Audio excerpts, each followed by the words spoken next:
ഇന്ന് ഒരു പുതിയ വീഡിയോ ആയിട്ടാണ് ഞാൻ നിങ്ങളുടെ മുമ്പിലേക്ക് വരുന്നത്.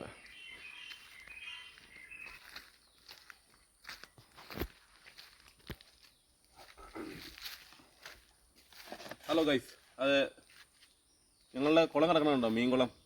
ഇതാണ് അവസ്ഥ. ഇത് മൊത്തം ക്ലീൻ ആക്കാനുള്ള പരിപാടിയാണ്. ഇത് മൊത്തം ഇറങ്ങി കച്ചറ, ഇത് 2 വർഷമായിട്ട് ഉപയോഗമില്ലാതെ കിടക്കുമായിരുന്നു കുളം. അത് മൊത്തം കരിയില വീണ് മൊത്തം കളവായി കിടക്കുക.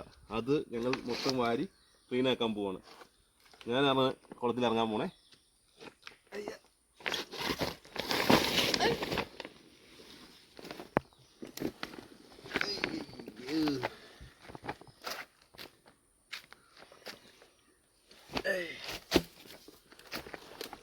പാമ്പ് വല്ലതും ഉണ്ടോ? ഇത് എന്തിനും കോരാൻ എന്തെങ്കിലും തട്ടിക്കരുതല്ലേ, പറ്റില്ലല്ലോ. ആ ഷൂട്ടിങ് എടുക്കേ ഗായ്സ്. അങ്ങനെ 1ാം ഘട്ടം കഴിഞ്ഞു. ഇനി വെള്ളം വറ്റിച്ച് ഒന്നുകൂടെ കഴുകി ക്ലീൻ ആക്കണം. അപ്പം അതിന്റെ തുടർ പരിപാടി നമുക്ക് കാണാം.